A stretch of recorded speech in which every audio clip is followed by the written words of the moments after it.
Sean ustedes bienvenidos a este capítulo en donde veremos cómo ciertas prácticas de agricultura regenerativa estamos incorporándolas dentro de los sistemas lecheros tradicionales.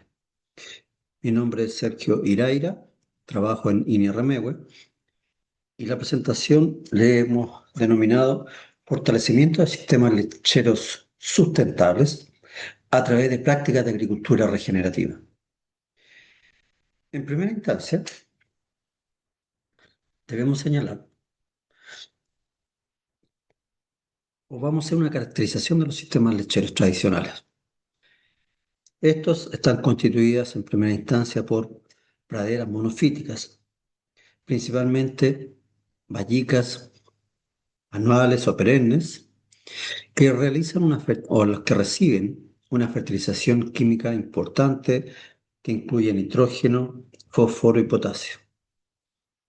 Y como se señala ahí, el nitrógeno cada vez las dosis se han ido incrementando, pasando de 60 a 150 unidades e incluso 180 unidades de nitrógeno al año. Nitrógeno principalmente aplicado a través de urea. Estas praderas que reciben una alta fertilización y dada la alta incorporación de nitrógeno, tenemos una tasa importante de producción de forraje y son manejadas a través de un pastoreo, podríamos ser intensivo, pero este concepto intensivo es relativo.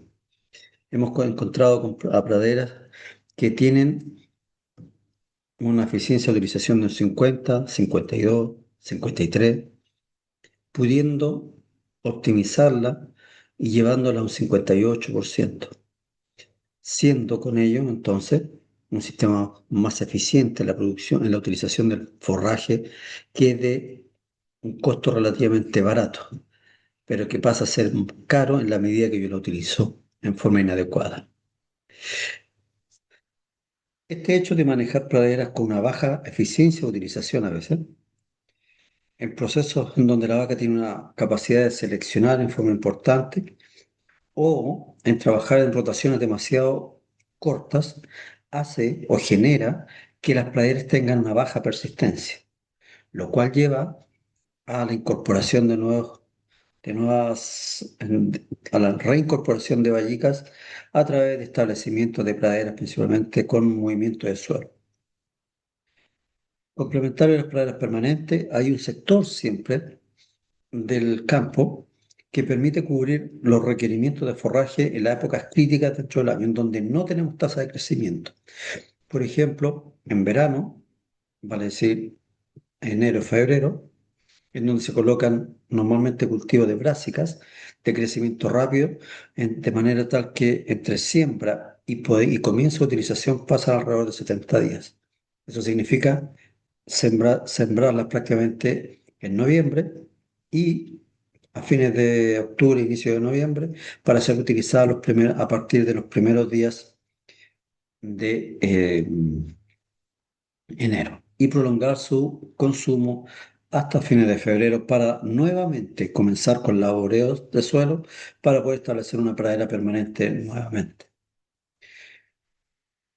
Perdón. Y además tenemos los cultivos de suplementarios de invierno, que pueden ser, de nuevo, brásicas, pero puede ser un raps sembrado en febrero, para lo cual rompí el suelo, desarrollé labores de movimiento de suelo.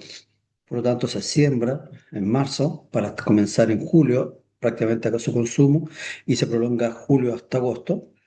O bien, coles forrajeras que son sembradas en octubre del año anterior. De nuevo, vía laboreo de suelo.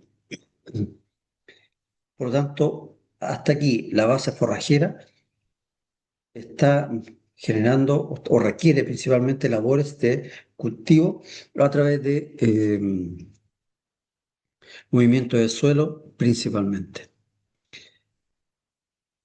La producción de leche, que tiene una alta extracción, ¿cierto? Y que es necesario reincorporarla a través de una buena fertilización nitrogenada y fosfatada, también es generadora de una cantidad importante de purines. Purines que muchas veces entra en la categoría de un subproducto no deseable, un subproducto que se maneja de forma inadecuada o que por lo complicado que es comprar equipos que permitan hacer esta aplicación, normalmente se requiere o se recurre a la condición de aplicación vía servicio. Y eso genera, o eso trae como consecuencia lo siguiente. El servicio normalmente es un corto periodo y hace que la aplicación de purines se haga en un radio muy cercano a la sala de ordeña. Un año, 2 años, 3 años, 4 años.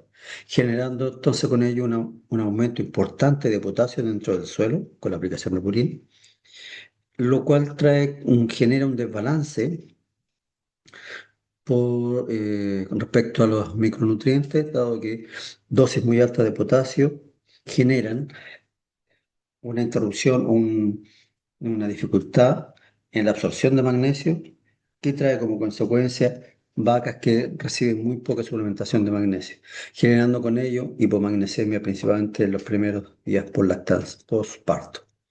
Por lo tanto, el manejo de este recurso orgánico, o subproducto orgánico, rico en potasio, nitrógeno y en cantidades muy, muy inferiores de fósforo, hace que su mal manejo está generando un desbalance o está generando una sobre fertilización de algunos nutrientes en algunos sectores del campo. Como ya decíamos también entonces, hay un desbalance nutricional que afecta a la nutrición de las vacas. Todo este manejo, que en términos muy generales lo he señalado, y que tiene directa relación con el manejo del recurso forrajero y suelo principalmente, punto en donde se focaliza la agricultura regenerativa, hace cuestionar la rentabilidad de estos sistemas productivos. He dejado fuera, o lo voy a mencionar brevemente, que la rentabilidad también está asociada al periodo eh, o a la edad de aparición de las vaquillas, ¿cierto? Que lo ideal sea los 24 meses. Hoy día, o sea, hoy día prácticamente estamos viviendo una condición un poco mejorada respecto a lo que eran 10 años atrás. Ya las vaquillas no paren los 30 meses, estamos acercándonos prácticamente a los 27, 24 meses. Y, eh, y el tema de salud también hace que las vacas puedan tener una longevidad mayor, por lo tanto la tasa de reposición es más baja. Estos son otros aspectos que también afectan directamente la rentabilidad, pero que no es el caso en el tema que nos convoca hoy día, que es la agricultura regenerativa. He querido focalizar estos puntos entonces, considerando que el tema en discusión es este punto, la agricultura regenerativa, y la pregunta es, ¿qué considera la agricultura regenerativa? Hasta ahora, que es un poco lo que he querido mostrar en la primera lámina, es que se ha hecho un manejo descuidado, por así decirlo, del recurso suelo. Y la agricultura regenerativa entonces dice, ok, hagamos lo siguiente, reordenemos nuestras prácticas de producción de forraje, de fertilización de este forraje, de la utilización de residuos orgánicos, de una forma tal que volvamos a mejorar o que volvamos a darle vida a nuestro suelo.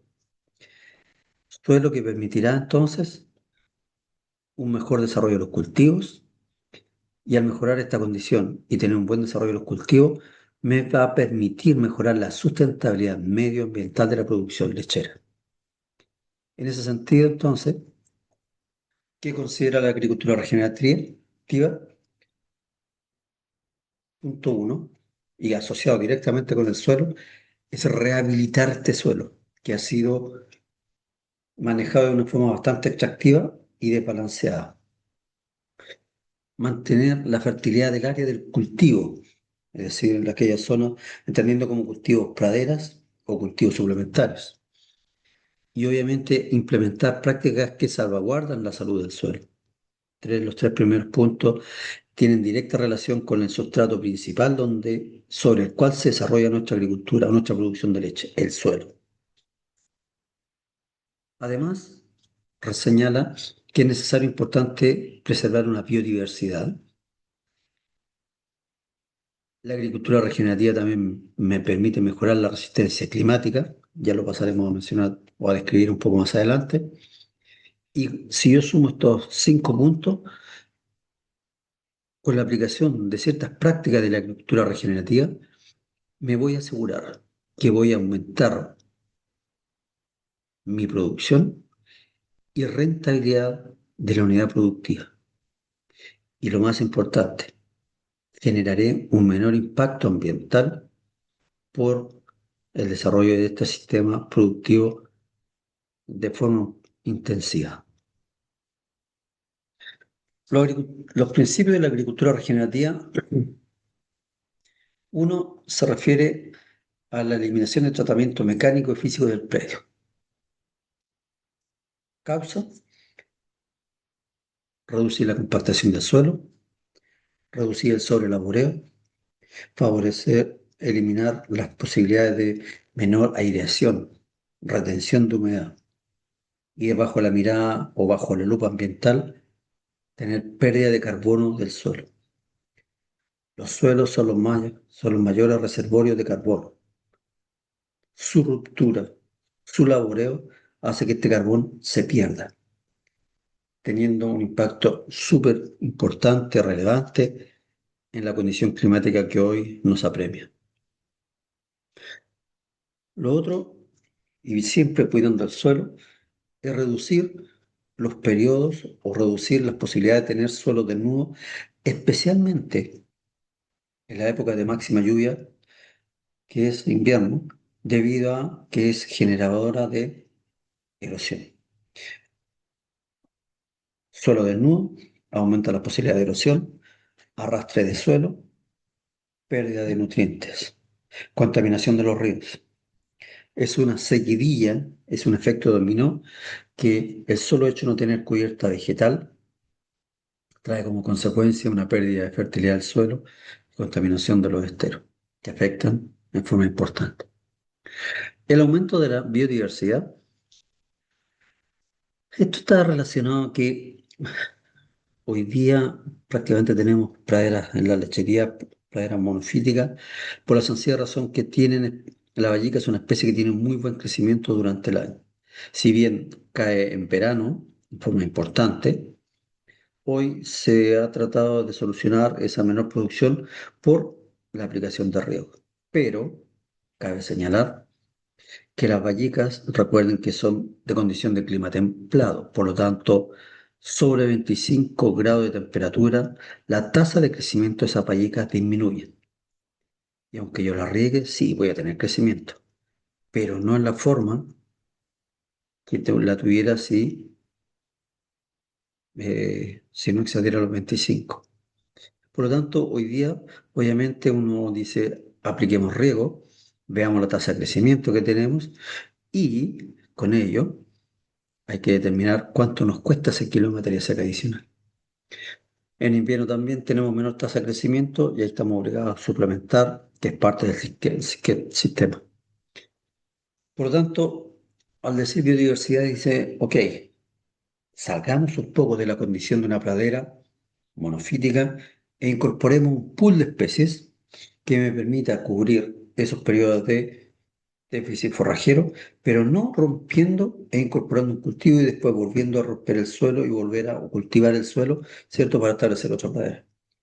Hagamos un mix, hagamos una mezcla de forrajeras que estén presentes permanentemente en la pradera y que la dinámica poblacional de esta, de la mayor o menor presencia, está dado de acuerdo a las condiciones ambientales que existen y que también me permite mejorar la nutrición o la calidad forrajera que ahí estoy cosechando.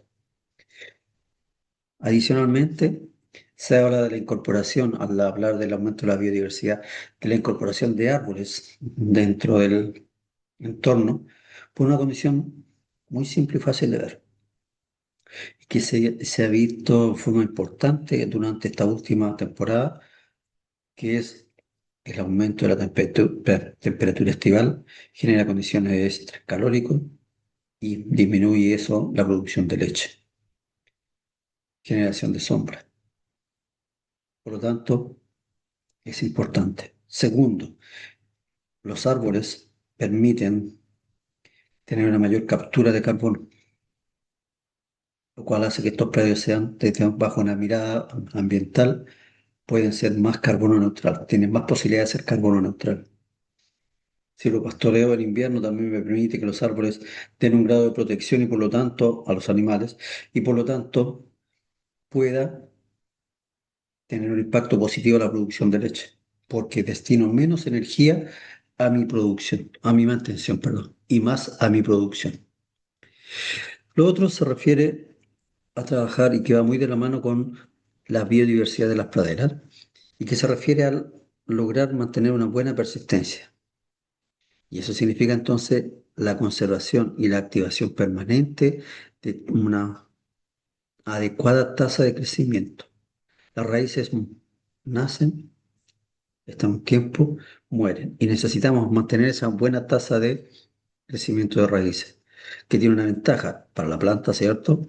Mantiene siempre una condición importante de desarrollo radicular, exploración de suelo, absorción de nutrientes, y las muertes de estas raíces pasan a formar parte de la materia orgánica, que tiene un impacto importante sobre las características físicas del suelo. Y el último punto se refiere a, hagamos una mezcla, tomemos el desafío de hacer una aplicación de insumos biológicos y químicos. Y esto significa trabajar en la línea de una fertilización orgánica. Pero cuando uno conversa esto y lo plantea en sector lechero, tenemos que tener claro que la fertilización tiene que ir muy acorde con una alta tasa o requerimiento de materia seca de las praderas. Por lo tanto, si yo me voy a abocar exclusivamente a la fertilización orgánica o biológica, tengo que tener claro que que esta fertilización debe dar cumplimiento con los requerimientos de nutrientes que me permitan mantener esta alta tasa de producción de forraje. Y es por eso que lo que hemos hecho en línea con algunos trabajos que estamos haciendo con algunas plantas lecheras es llegar no a salir de la condición extrema de solo fertilizantes sintéticos o químicos y hagamos una transición y quedémonos con la aplicación de una mezcla donde incorpore fertilizantes orgánicos y químicos, pero dentro de un balance y dentro de una lógica clara de cómo cumplo con los requerimientos que el cultivo tiene.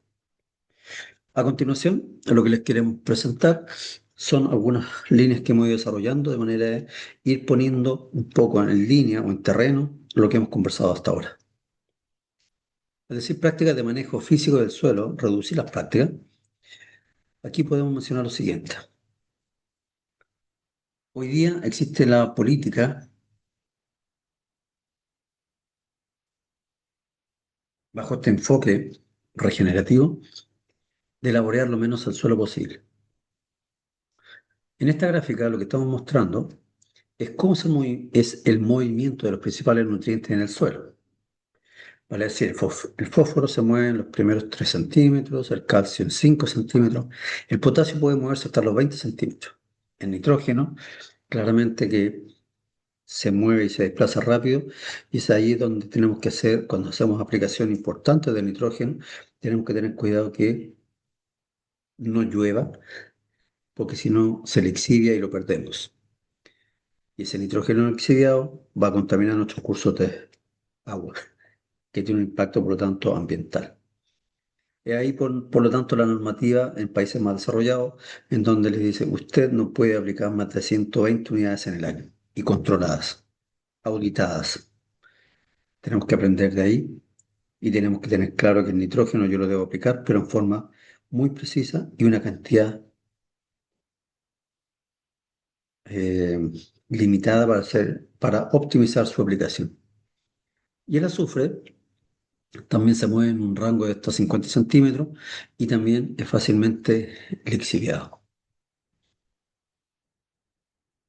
Hay información que hace un tiempo atrás el colega determinó cuál era el efecto del tipo de laboreo sobre el nivel de algunos nutrientes importantes para el crecimiento de las plantas. El trabajar, yo preparar suelo mover el suelo, laborearlo con un arado de disco, significa que el nivel de fósforo, aunque tenga una buena cantidad de fósforo en la parte superficial, recuerden, 3 centímetros, el laboreo con disco hace, arado de disco, hace que la tierra lo mueva, lo incorpore más abajo, y que mi nivel de fósforo se diluya o disminuya en forma drástica, pudiendo llegar a los 4,5 partes por millón. Y el fósforo, perdón, y el potasio también, recuerden que se mueve principalmente en los primeros 20 centímetros, pero el trabajar con esta máquina hace que disminuya en forma importante. Y la materia orgánica, por lo tanto, igual, porque la invierte y la coloca en las capas más superficiales, más subsuperficiales o más inferiores. En el caso del arado cincel, que lo único que hace es mover el suelo, no lo mueve, es decir, lo disgrega, lo suelta, pero mantiene el suelo en sus mismas estratas. Por lo tanto, no hay un movimiento desde las capas superiores a las inferiores. Y es por eso que el nivel de fósforo se mantiene a un nivel adecuado y permanece relativamente constante en la medida que uno lo va aplicando y va engordando el suelo, por así decirlo. Y el nivel de potasio también se mantiene en forma alta. El contenido de materia orgánica, de nuevo, no se mueve hacia las capas inferiores, pero sí me favorece entonces su retención en las capas superiores, los primeros 20 centímetros. Este es el primer argumento que me está diciendo, cuida tu suelo con el laboreo que estás haciendo. No solo física, sino esto es desde un punto de vista nutricional del suelo. Bajo esa lógica, entonces, nosotros lo que estamos generando dentro de esta propuesta de agricultura regenerativa es que el mejoramiento pradera se haga principalmente mediante la regeneración, pero en un concepto de no perder lo que tengo, sino que es repoblar esta pradera. Y eso es lo que le hemos denominado una renovación o rejuvenecimiento de las praderas vía regeneración. Al hacer esta labor, no voy a tener una disminución de mi fertilidad del suelo, ¿cierto? Porque prácticamente las estratas se mantienen igual. Por lo tanto, desde el punto de vista nutricional, súper bien. No genera un pie de arado, desde el punto de vista físico, de nuevo bien. Y lo más importante, al no mover el suelo, se reduce la pérdida de carbono existente ahí. Por lo tanto, desde el punto de vista ambiental, nutricional y físico, la regeneración es una opción viable. Quiero señalar, de nuevo, es renovación o rejuvenecimiento. Eso significa que no pierdo, incorporo nuevas especies a esta población botánica ya existente, pero que con un cierto grado de degradabilidad y que no es capaz de cumplir con los requerimientos que el sistema lechero necesita. Por lo tanto, necesitamos poner un segundo piso y eso lo hacemos a través de la regeneración.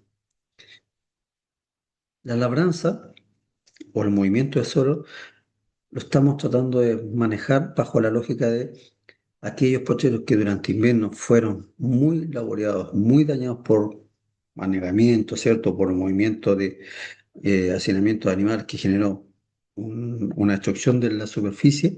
Ok, hagamos labranza. Y también para poder establecer las praderas multiespecies. Eso significa vallicas, pastobillo, pasto, festuca, perdón, y bromo, e incorporar el trébol. ¿Por qué? Porque si bien la vallica funciona bastante bien, o las prácticas que hemos hecho funcionan bastante bien con la regeneración, el pasto vivo y el bromo, su rendimiento es bastante deficitario.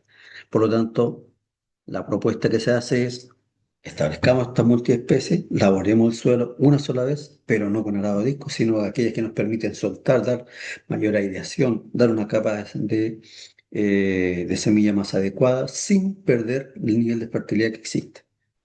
Y de ahí en adelante, vía manejo de pastoreo, fertilización adecuada, balanceada, mantenerla en el tiempo. Lo otro, desde el punto de vista del manejo del suelo, es que proponemos aplicar o pasar el subsolador cada 5 años en potreros de pastoreo para romper un poco posibilidades de compactación y cada 2 años aquellos potreros de cultivo, especialmente maíz. La lechería hoy día tiene un área de pastoreo, donde está constituida principalmente en un 90% por praderas permanentes y una zona de rotación que entre los cultivos que les señalaba anteriormente, pero otra sección está destinada exclusivamente a la cosecha de forraje, y ese forraje es maíz, principalmente. Y es ahí maíz sobre maíz sobre maíz. Hoy día estamos en una evaluación de hacerlo en la menor labranza posible, de manera de poder dar esta condición que señalaba anteriormente, desde el punto de vista químico, nutricional, ¿cierto? Físico y ambiental, para no perder tanto carbono, y un costo también que significa eso, pero que esta mínima labranza que se hace no afecte el rendimiento del cultivo. La práctica que estamos proponiendo hoy tiene como principal objetivo mejorar productividad, rentabilidad y darle un sello ambiental que le permita dar una mayor sustentabilidad y volver a enriquecer la condición de suelo que hoy está degradada. En lo que se refiere a cultivos de cobertura, estas zonas que normalmente están destinadas al cultivo de maíz, monocultivo al maíz, hay un periodo del año que quedan descubiertas. Pensemos, ¿cierto?, que el maíz lo siembro en octubre, fin de octubre, principio de noviembre, o un poco antes, mediados de octubre, y lo cosecho a partir de marzo a abril. En la zona sur se cosecha mediados o fines de abril. Y esos suelos quedaban prácticamente descubiertos eh, durante invierno, es decir, desde mayo hasta octubre. Lo que hoy día hemos estado proponiendo y trabajando con agricultores, como se ve en la foto, es la regeneración inmediata, aún así con las cañas del maíz cosechado, de vallicas anuales, las cuales son destinadas posteriormente a cosecha de forraje de encilo, como ensilaje principalmente. Ahí ustedes pueden ver una foto que se cosechó el maíz y acto seguido, al día siguiente o 2 días después, pasó una máquina regeneradora en sentido, eh, no en la misma línea del maíz, sino en sentido cruzado, digamos, y podemos ver cómo ha ido el crecimiento. Esto tiene 20, un mes, la foto donde se ven las cañas, ¿cierto? Y la foto que está a mi mano derecha, eso prácticamente ya tiene un mes y medio, 2 meses. En este desafío de la biodiversidad hemos incorporado además, hemos ido evaluando otras alternativas. Pensemos que en ese periodo tan corto que es desde abril a septiembre, y por qué digo septiembre, porque hay que dar un plazo para poder preparar suelo para el nuevo cultivo de maíz. En ese periodo estamos tratando de colocar especies que tengan una tasa de crecimiento muy alta, porque ese forraje que se produce durante ese periodo se cosecha, se deja rezagado, ¿cierto? Y se cosecha a mediados, fines de septiembre para ensilaje, aumentando el stock de alimento para el sistema lechero. Esta es una foto en donde tenemos en la de la izquierda, lo que está adelante es una vallica y lo que está atrás es prácticamente un centeno mezclado con vallica.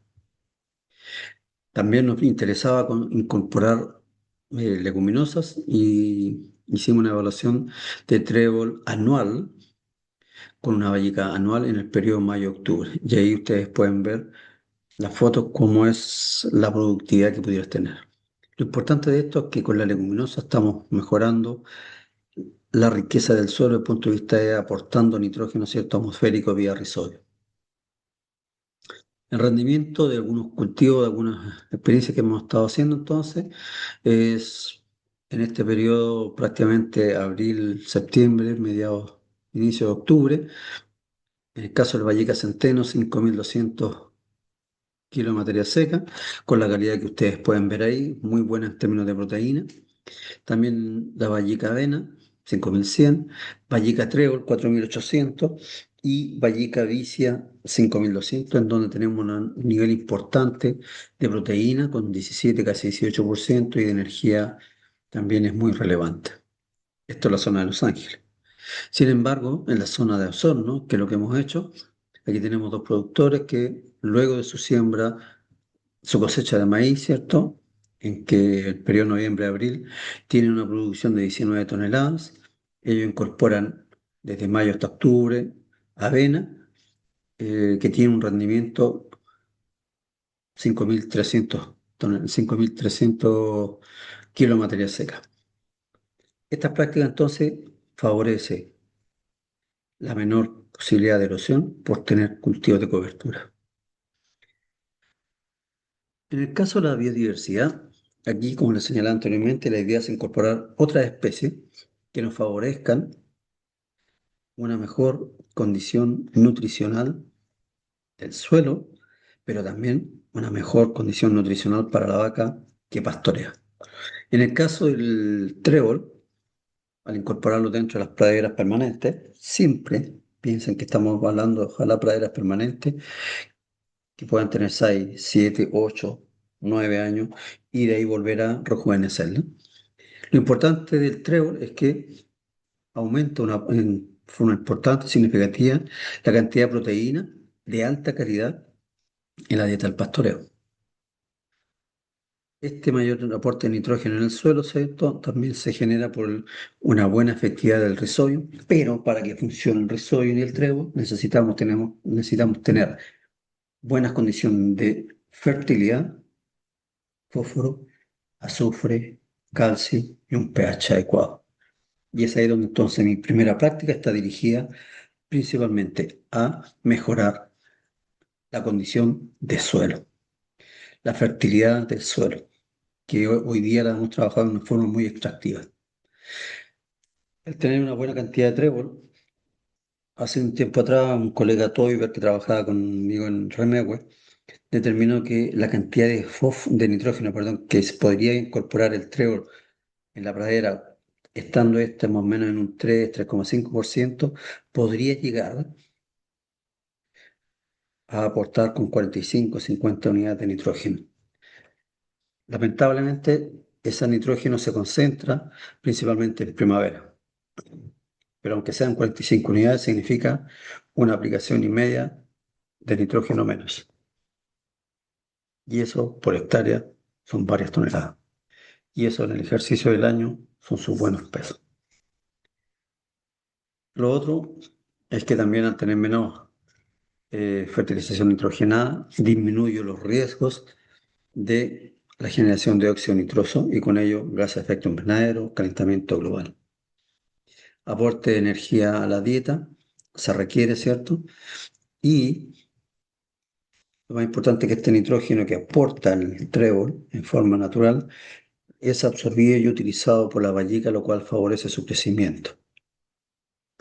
Y ahí entonces la importancia de pasar de praderas monofíticas a polifíticas, en donde el aporte del trébol es sumamente relevante. Otras mezclas que hemos estado proponiendo y que estamos evaluando son, bueno, la vallica trébol perenne, que ya lo señalé, vallica, pastobillo, trébol blanco, está el aporte de la proteína, ¿cierto? Está una mayor producción estival que está dado principalmente por el pastobillo y una buena producción invernal que está dado principalmente por la vallica. De esa forma, en los periodos críticos, que es verano e invierno, me permite mantener una producción un poco más estable, no al 100%, pero ya un poco más. Se incrementan por lo menos las tasas de crecimiento en esos dos periodos. Y con ello voy eliminando el desarrollo de cultivos suplementarios, laboreo del suelo, procesos muy extractivos. Y menos laboreo, recuerden, tiene un impacto en la liberación o en la retención de carbono dentro del suelo, menos calentamiento global. En la relación Vallica bianual trébol rosado tiene la ventaja que el trébol rosado es una muy buena producción forrajera estival y hace una buena propuesta en términos de aporte proteico a la dieta. El tema es que es bianual y después de eso trabajamos entonces en el establecimiento de praderas permanentes vía eh, regeneración o mini labranza.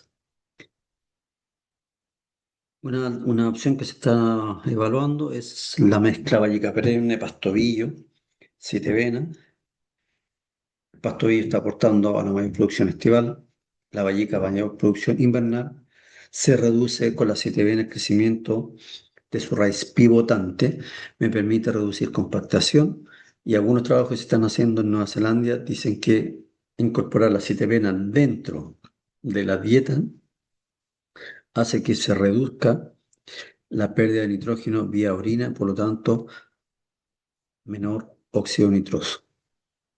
Entonces, la incorporación de praderas polifíticas, de nuevo, tiene una importancia no solo desde el punto de vista forrajero, sino también desde el punto de vista ambiental y física del suelo con la raíz pivotante de la 7 La persistencia es una parte importante del desarrollo de las praderas y eso significa que es necesario mantener siempre la pradera en un estado vegetativo la mayor cantidad de tiempo posible y encañado, obviamente, por procesos biológicos que ocurren con el clima. Pero yo les decía al principio que una mala práctica de pastoreo hace que el pasto o que el forraje se vaya a una condición encañado, espigado rápido y con ello pierde su calidad nutritiva para el ganado.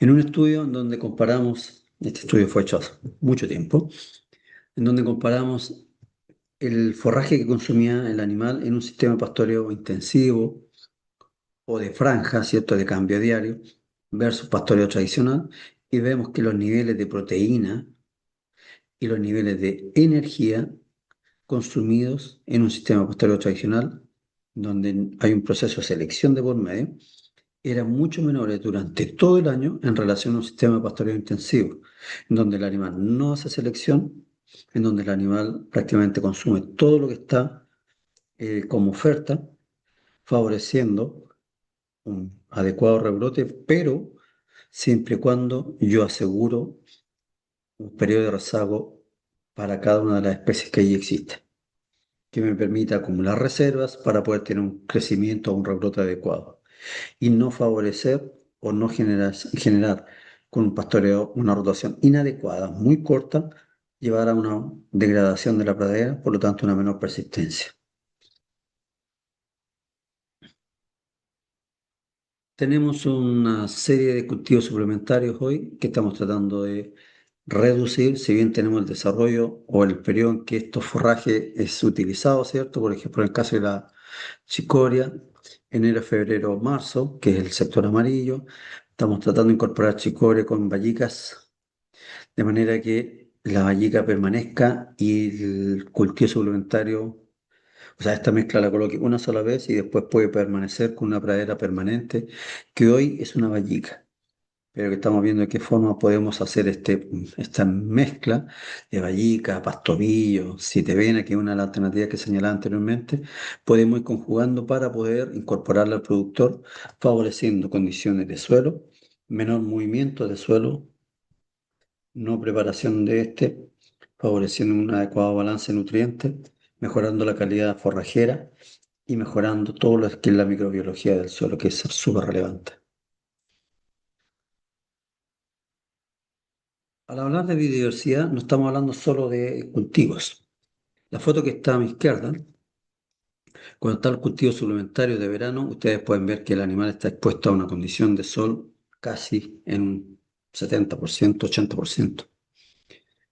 En la foto de la izquierda son predios que mantienen praderas, que son suplementados, ¿cierto? No entran al juego del cultivo suplementario, pero que tienen la opción de sombra. ¿Por qué es importante esto? La biodiversidad no es solo forrajera. Biodiversidad se refiere a forraje y un poco lo que se decía, cielo pastoreo. Tal vez no en una condición tan intensiva como un cielo pastoreado como se ve en Centroamérica, pero sí la presencia de árboles o el establecimiento de árboles, que es una de las prácticas que está potenciando esta planta lechera con la cual estamos trabajando, que es Nestlé,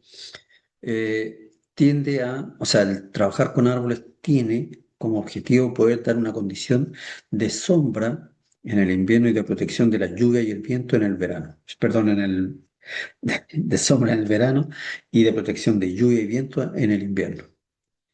¿Por qué es importante lo del verano? Porque hemos determinado que las condiciones de estrés térmico En algunas zonas de acá del sur, por ejemplo en Payillaco, en diciembre, entre las 3 y las 6, usted mira así, a esa hora el animal está en el patio de espera, ok, haga una protección en el patio de espera, ni un problema. Pero lo que es enero y febrero, las horas de estrés calórico pueden ampliarse y pueden comenzar desde la 1 o de las 11 y prolongarse hasta las 7. Y eso significa que esas horas el animal está en pastoreo y animal con condición de estrés calórico consume menos. Y si no consume, merma la producción de forraje, o sea, de leche. Entonces, perdón, si bien hoy día hay mecanismos de reducir el estrés calórico en el patio de espera y con un impacto importante y probado, en donde vemos que solo colocando sombra puede aumentar 1,2 litros por vaca día en un rebaño de 300 vacas, es una forma significativa y que paga sin duda la inversión de la instalación de la malla. Al incorporar otros elementos como aspersor, ventilador, el aumento de la producción es más relevante. Y al sumar varias prácticas como sombra, ventilador y aspersor, esto me permitiría llegar a un incremento de la producción de leche de 2,8 litros. Eso mientras la vaca está en el patio de espera, es decir, desde las 3 hasta las 5. El punto es cuando la condición de estrés calórico ocurre desde antes, como vemos en la foto. Y aquí el ensayo fue una cosa súper simple.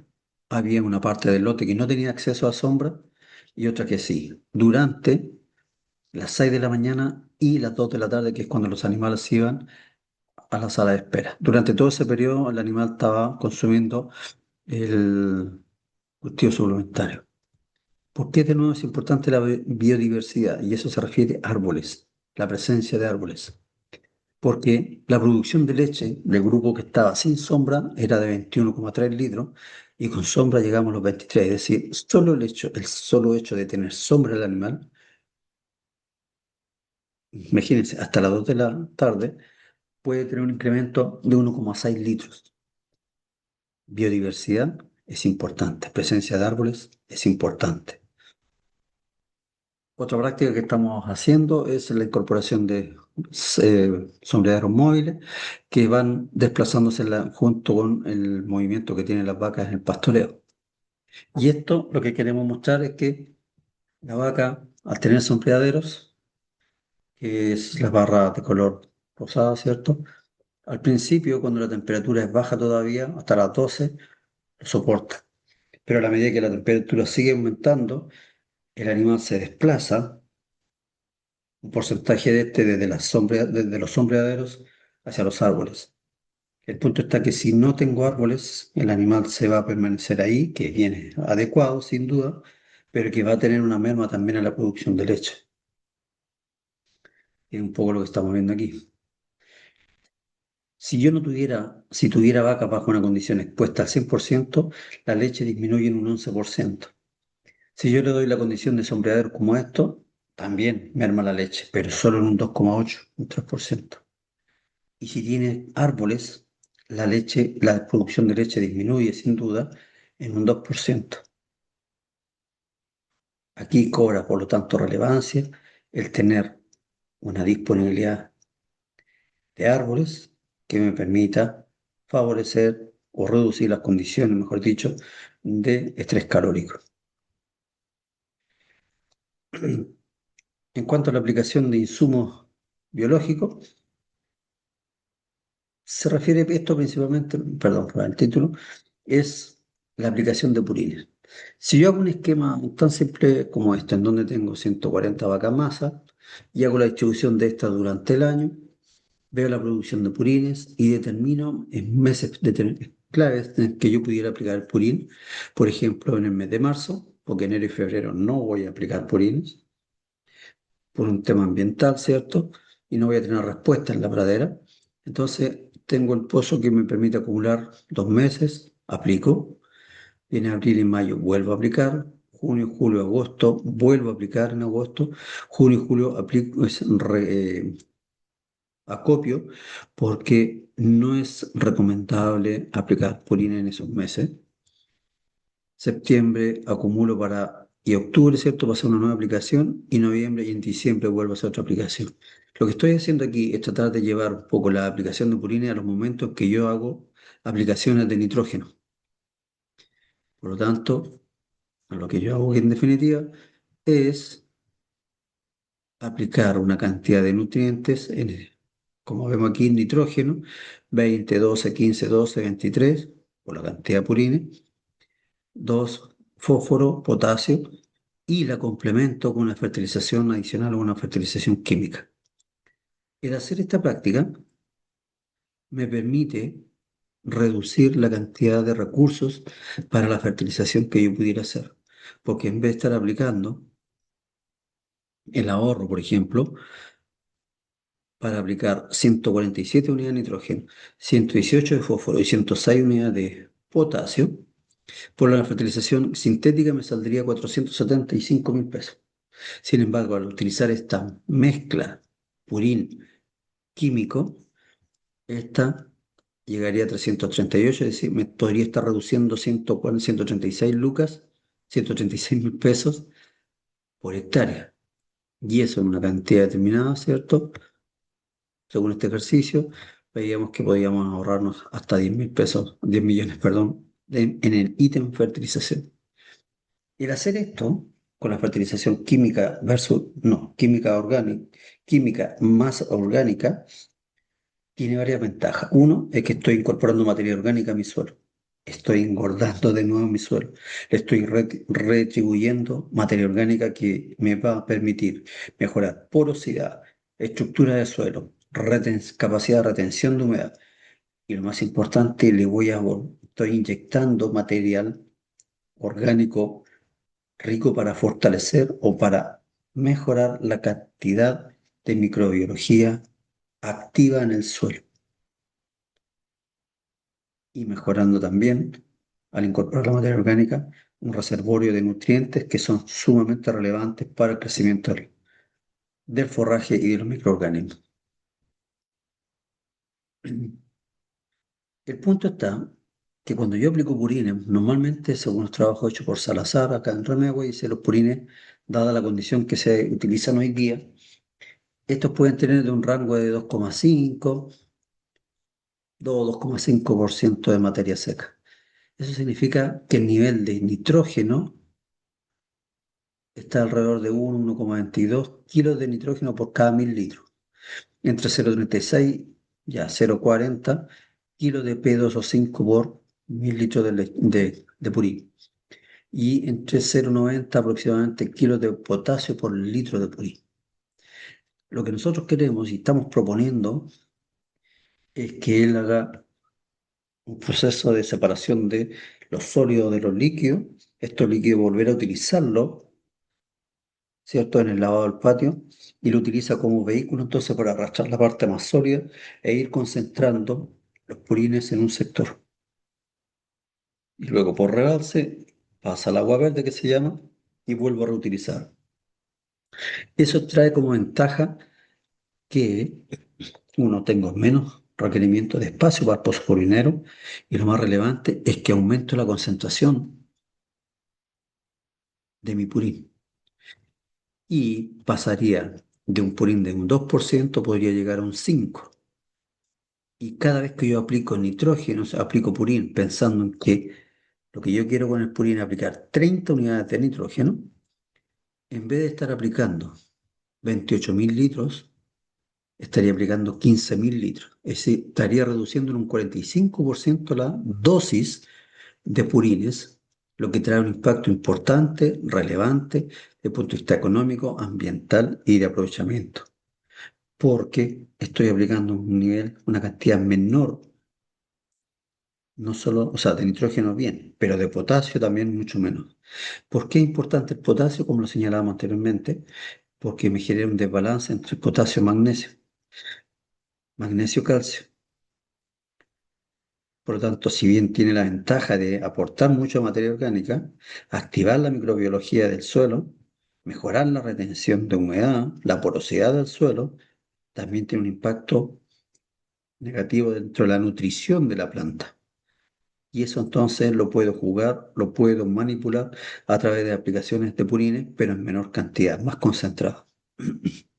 Y el fertilizante, y que necesito monitorear cada tanto tiempo, de manera de que si bien estoy aplicando purines, estoy aumentando la cantidad de potasio, ese stock de plata, de dinero, de recursos que estoy ahorrando en nitrógeno y en fósforo y en potasio, lo debería incorporar entonces a través de calcio, magnesio, azufre y sodio.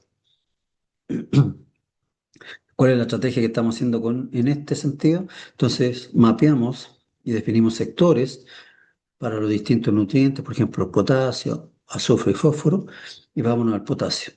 Dentro del campo existe un sector que está en el nivel rojo, 2, y nivel amarillo, el 4 y el 7. Por lo tanto, mi foco de aplicación de purines va a ir dirigido en primera instancia al 2, con una mayor frecuencia, una mayor dosis, luego el sector 4 y 7, y finalmente el 1, 3, 5 y 6.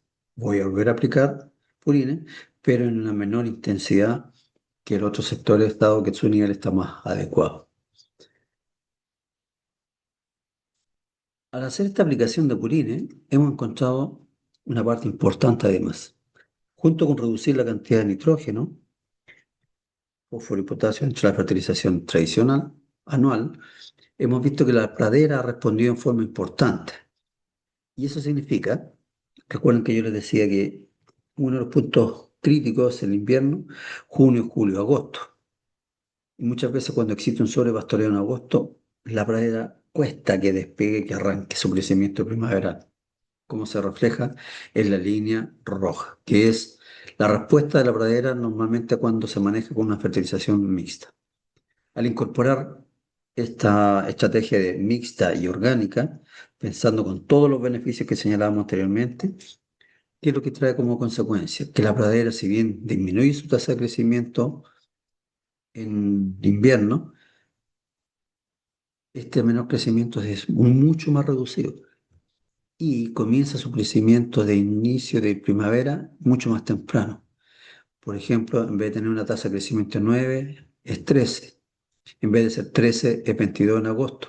En vez de ser de 28 en septiembre, es de 48. Por lo tanto, como se ve en la línea azul, el despegue del crecimiento primaveral es mucho más prematuro al usar la estrategia de una fertilización orgánica y sintética. Primero orgánica y la diferencia la cubrimos con la sintética.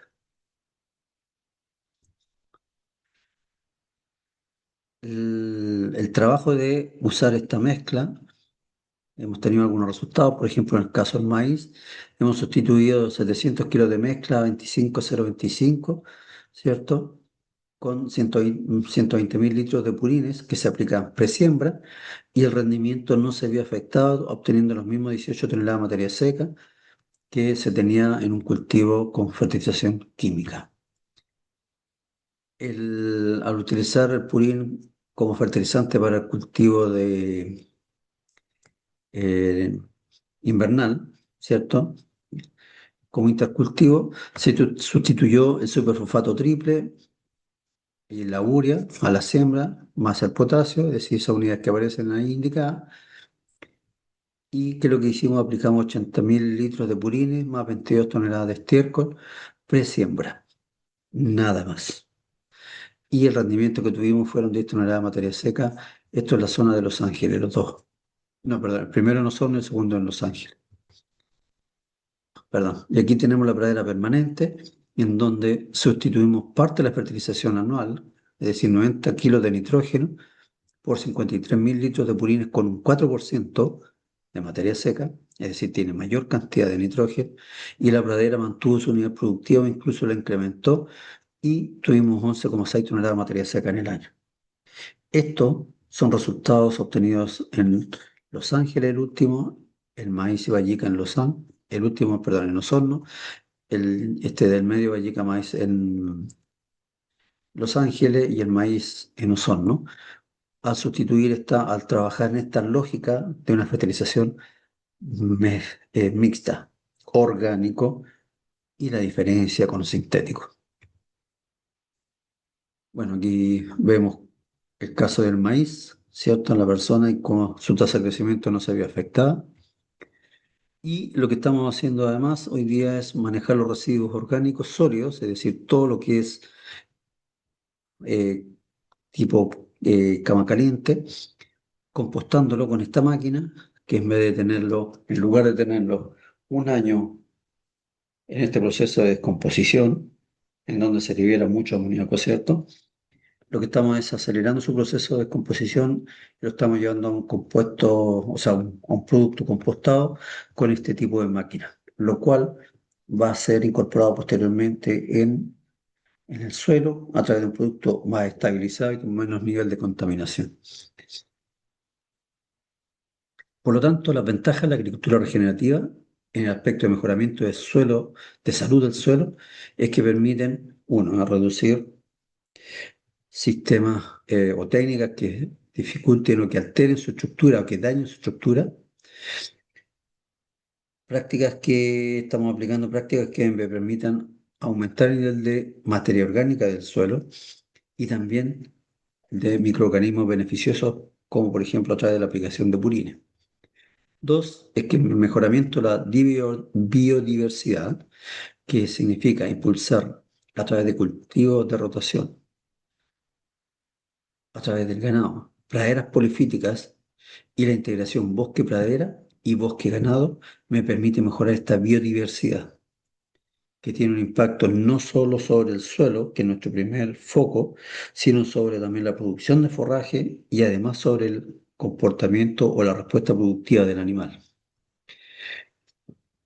Lo otro es que el mejoramiento de las características físico-químicas del suelo a través de la incorporación orgánica de materia orgánica en el suelo favorece, como ya lo señalaba anteriormente, un cambio físico, mayor porosidad, mejor densidad aparente, un aumento de la reserva de nutrientes, ¿cierto? Por la incorporación de la materia orgánica, reduce los riesgos de erosión, al tener mayor cantidad de materia orgánica, pues absorbe mucho más agua, le da mayor capacidad de absorción de agua, sin que el suelo sea lavado o arrastrado. Y lo más importante es que volvemos a reposicionar una actividad microbiológica importante en este suelo. Y en el aspecto de mitigación de cambio climático, son prácticas de agricultura regenerativa, favorecen el almacenamiento de carbono en el suelo, más materia orgánica, menos movimiento, una mayor diversidad de especies que me permiten capturar mucho más suelo, perdón, más carbono.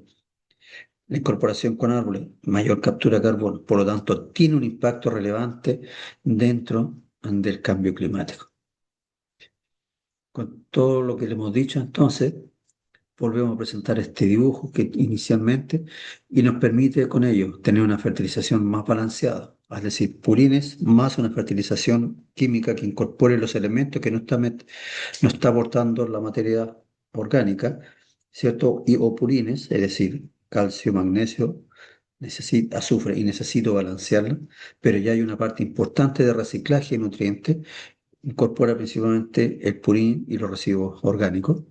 Con ello mejora la salud del suelo, me permite este reciclaje de nutrientes, favorece una economía circular, el tener una mayor diversidad dentro de la pradera me permite mejorar la calidad del forraje consumido, mejor forraje consumido menos avanzado, menos fibroso, inhibe la producción de metano, mejora la dieta de las vacas, mejora la dieta de reposición, sin duda tiene un impacto importante sobre el bienestar animal y hablamos siempre de un repoblamiento de praderas. Todo esto bajo un enfoque de agroecología, perdón, bajo un enfoque de agricultura regenerativa, es decir, mejoremos suelo, mejoremos las prácticas de mejorar suelo, y eso trae, solo esos dos aspectos, trae como consecuencia un mejoramiento de oferta de forraje, de calidad de forraje, mejor producción, mejor rentabilidad y reducir el impacto ambiental que pudiera tener la producción lechera. Muchas gracias por su atención y espero haberle aportado un grano de arena cómo estamos incorporando en el conocimiento de cómo estamos incorporando las prácticas de agricultura regenerativa en sistemas lecheros.